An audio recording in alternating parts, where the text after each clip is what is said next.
Now you are watching New Eden TV. எனக்கு அன்பான சகோதர சகோதரிகளே, ஆண்டவராகிய இயேசு கிறிஸ்து நாமத்தில் உங்கள் அனைவரையும் வாழ்த்தி வரவேற்கிறேன். இன்றைக்கு நாம் ஓய்வு நாளிலே இருக்கிறோம். ஆண்டவர் ஒவ்வொரு ஓய்வு நாளிலும் நமக்கு ஒரு செய்தியை தருகிறார். எதற்காக அந்த செய்தியை நமக்கு இந்த ஓய்வு நாளிலே தர வேண்டும்? அதற்கு ஒரு முக்கிய காரணம் உண்டு. அவருடைய மகிமையை நாம் புரிந்து கொள்ள வேண்டும். அவர் சித்தம் என்ன என்று நாம் தியானிக்க வேண்டும் என்று ஆண்டவர் ஆசைப்படுகிறார்.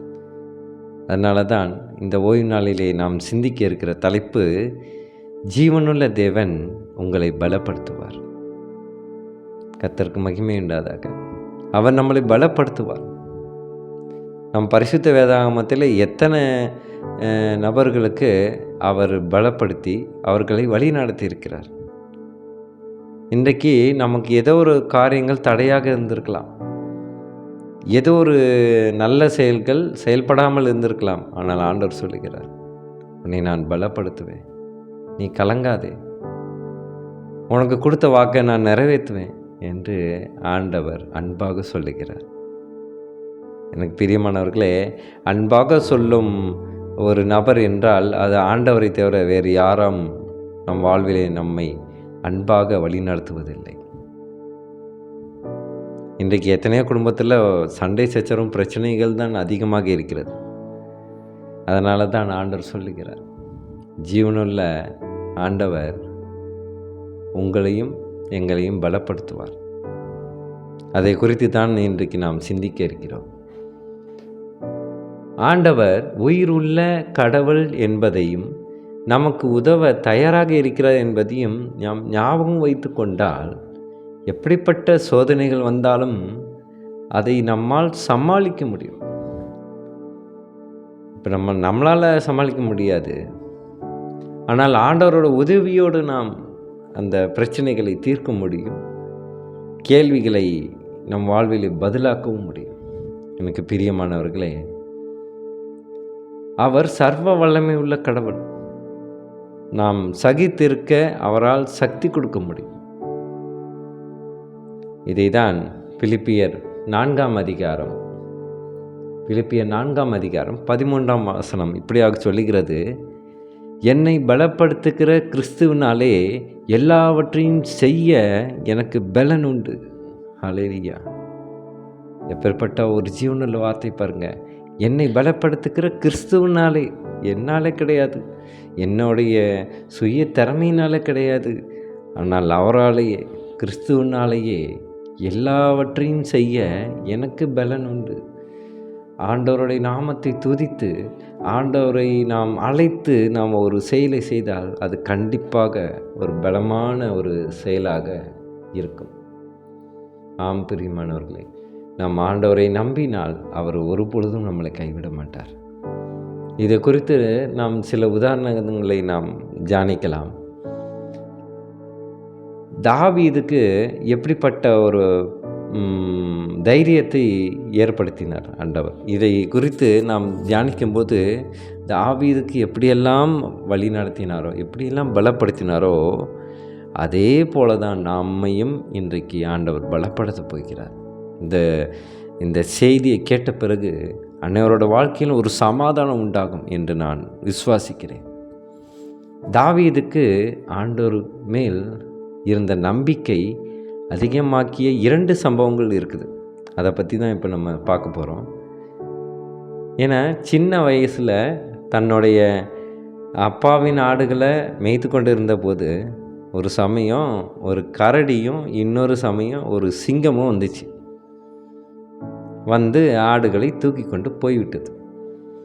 தாவீது தைரியமாக இருந்தார். தைரியமாக அந்த மிருகங்களை துரத்தி கொண்டு போய் ஆடுகளை காப்பாற்றினார்.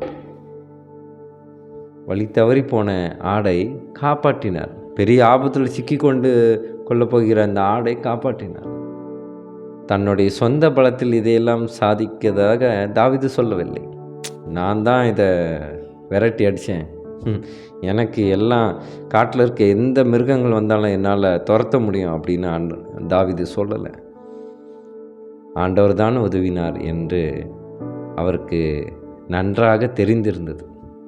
ஆண்டவர் தான் உதவினார்னு தான் சொன்னார். ஆனால் இன்றைக்கு நமக்கு ஏதாவது ஒரு நம்மளுடைய செயல்களில் ஏதாவது வெற்றி கிடைச்சா நாம் என்ன சொல்கிறோம்?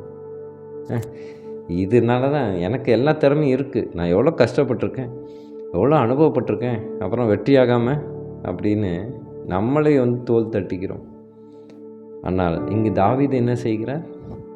தாவீது என்னதான் வெற்றியானாலும் சரி, அது ஆண்டவரால் தான் வந்தது என்று அவர் விசுவாசித்தார்.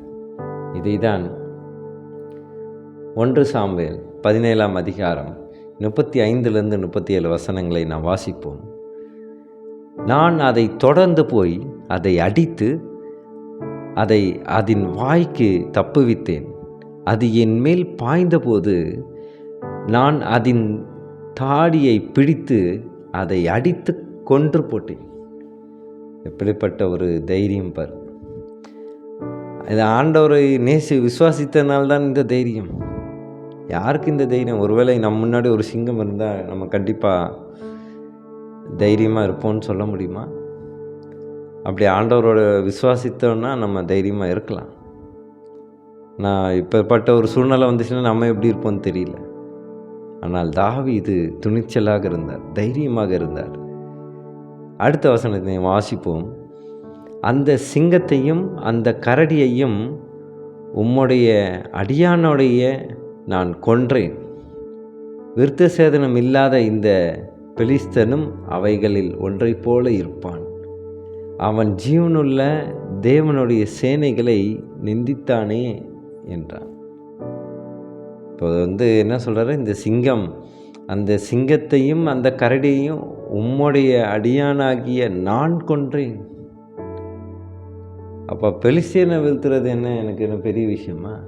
அப்போதும் எனக்கு ஆண்டவர் உதவி செய்வார். அதாவது தாவீதுக்கு என்ன நம்பிக்கை இருந்தது? இப்போ இந்த சிங்கத்தையும் கரடியும் விரட்டி அடித்த போது, கொன்று போட்ட போது அவனுக்குள்ளே ஒரு வல்லமை இறங்கியதை அவன் உணர்ந்திருக்கிறான். அதனால்தான் எப்பேற்பட்ட யார் வந்தாலும் சரி, ஆண்டவரை நான் கெட்டியாக பிடித்து கொண்டு ஆண்டவர் மீது நான் விசுவாசித்து எந்த செயலும் செய்தால் அவர் எனக்கு பாதுகாப்பார் என்று அவன் விசுவாசித்தான். இதை தான் நாம் ஒவ்வொரு முறையும் நம் தாவீதை பற்றி நாம் சிந்தித்து வருகிறோம். இந்த கடவுளுடைய செய்தியிலே அது மிகவும் ஒரு சிறப்பு அம்சமாகவே அமைந்து விட்டது. எனக்கு பிரியமானவர்களே, இந்த அனுபவங்களை தாவீது மறக்கவே இல்லை.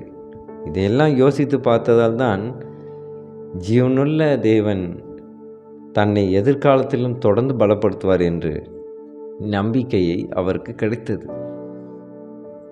இது வாழ்க்கையில் அவருக்கு முதல் ஒரு அனுபவமாக இருந்தது. அடுத்து தாவீது வேற என்ன ஒரு அனுபவத்தை பெற்றார்? ஆண்டவருடைய வல்லமையினாலே, ஆண்டவர் மீது வைத்திருந்த விசுவாசத்தினாலே அவருக்கு எப்பேற்பட்ட ஒரு ஆசீர்வாதங்கள் கிடைத்தது. அதை தான் நம்ம அடுத்து நாம் தியானிக்க இருக்கிறோம். தாவீதுக்கு கொஞ்ச நாளுக்கு பிறகு இஸ்ரவேலர்களுடைய படை முகாம் போட்டிருந்த இடத்துக்கு தாவீது போனார். அப்போது அவர் ஒருவேளை வாலிப பருவத்தில் இருந்திருக்கலாம். பார்ப்பதற்கு ராட்சசனை போல இந்த பெலிஸ்திய வீரன், அவன் பேர் கோலியாத்து. கோலியாத்தை பற்றி நீங்கள் அநேகமாக அறிந்திருப்பீர்கள். நல்ல பிரபலமாக குழந்தை கேட்டால் கூட தெரியும் கோலியாத்துன்னு யார். கோலியாத்தை யார் வெளுத்துனதுன்னா தாவீதுன்னு சொல்லுவோம் குழந்தைய. இஸ்ரவேல் படைக்கு சவால் விட்டு கொண்டு இருந்தான்.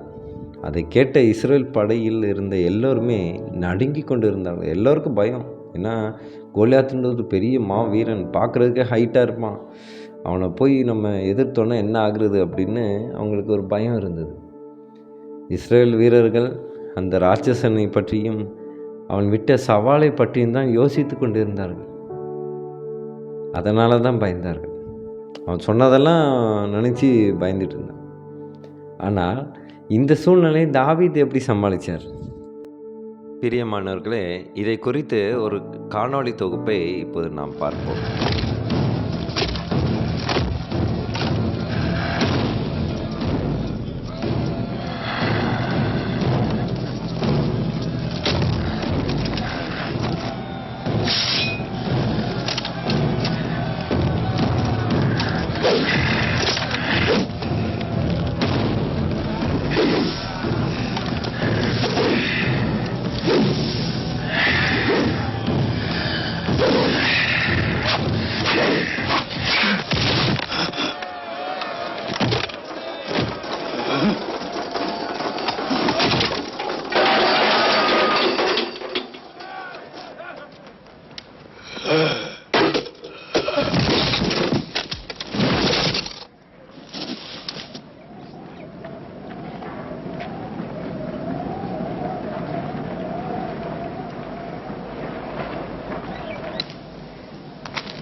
அப்படியாக கடவுது தேவனே.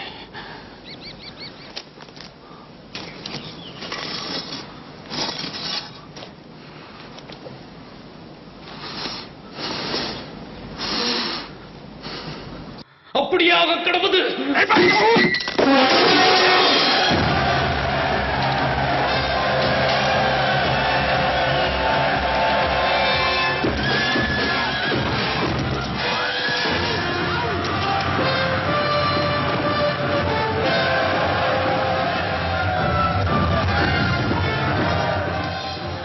என் கட்டளைக்கு கீழ்ப்படிய பெரிய சேனையே இருந்தாலும் அந்த சேனையின் பெருமிதத்தை காப்பாற்ற இந்த சின்ன மெய்காப்பாளனாவது இருந்தானே.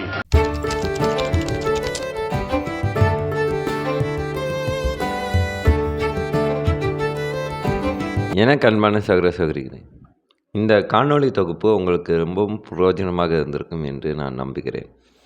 தாவீது குறித்தும் கோலியாத்தை குறித்தும் நாம் அறிந்திருந்தாலும் இதை நாம் ஆழமாக சிந்திப்பதற்காக தான் இந்த காணொளி தொகுப்பை நாம் கண்டோம். அப்போது தாவீது ஆண்டவரை பற்றி மட்டும்தான் யோசித்தார். ஆடுகளை மேய்த்து கொண்டிருந்த போது தனக்கு அவர் எப்படி உதவி செய்தாரோ அதே மாதிரி இந்த கோலியாத்தை வீழ்த்தவும் ஆண்டவர் உதவி செய்வார் என்று முழு விசுவாசம் வைத்தார். அதனால தான் தாவீது வெற்றி பெற்றார், கோலியாத்தை வீழ்த்தினார். அதை தான் நாம் 1 சாமுவேல் 17ஆம் அதிகாரத்திலே 10ஆம் வசனத்தை நாம் வாசிப்போம். பின்னும் அந்த பெலிஸ்தன், நான் இன்றைய தினம் இஸ்ரவேலுடைய சேனைகளை நிந்தித்தேன், நாம் ஒருவரோடு ஒருவர் யுத்தம் பண்ண ஒருவனை விடுங்கள் என்று சொல்லி கொண்டிருந்தான். இதை தான் மக்களிடத்தில் சொன்னான், இஸ்ரவேல் மக்கள்கிட்ட. அப்போ எல்லாரும் பயந்தாங்க.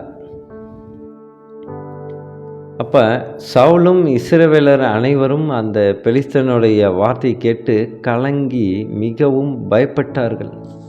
எல்லாரும் பயந்தாங்க, கோலியாத்து இப்படி சவால் விட்றானே, நிந்திப்பேன்றானே, என்ன பண்ணுறது அப்படின்னு ஒரு பயத்தில் தான் இருந்தாங்க.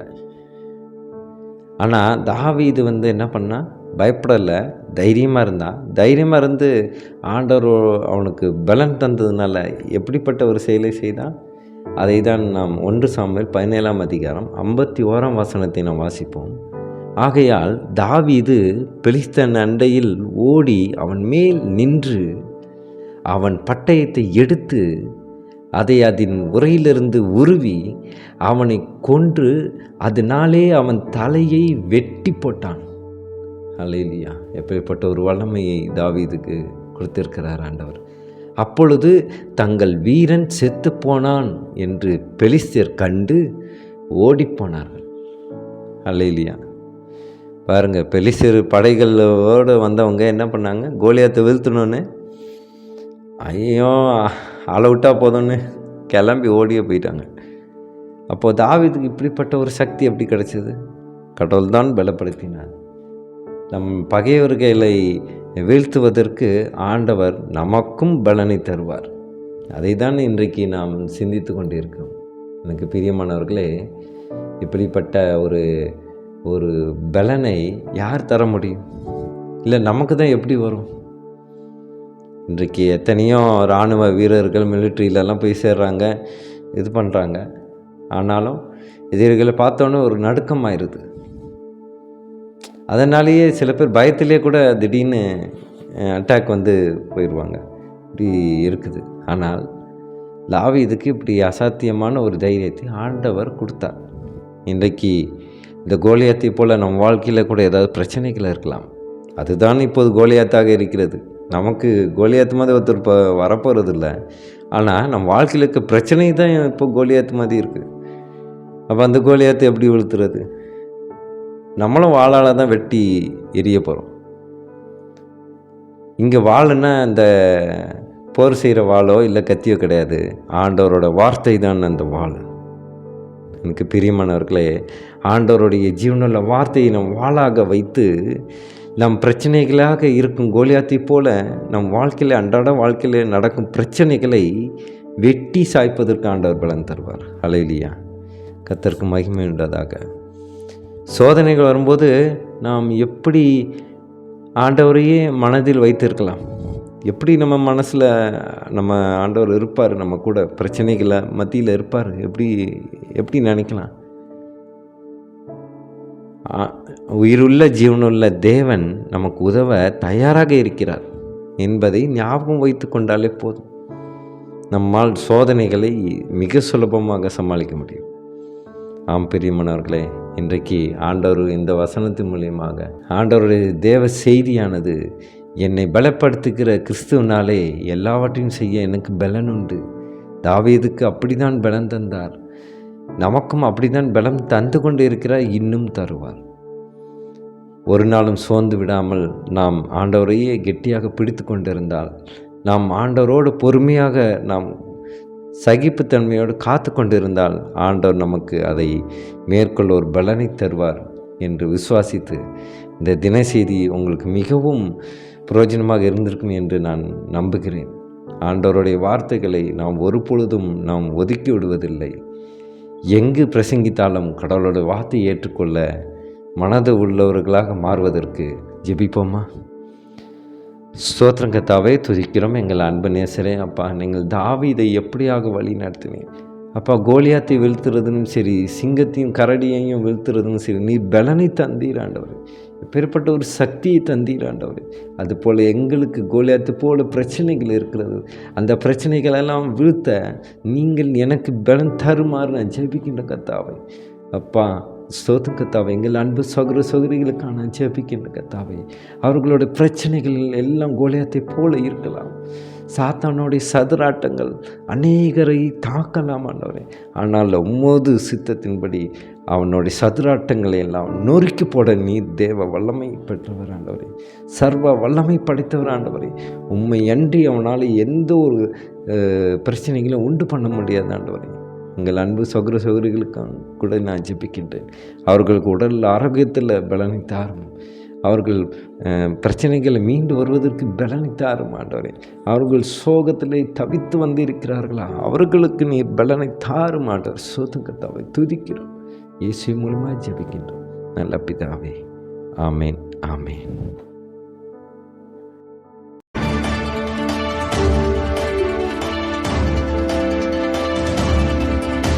Now you are watching New Eden TV.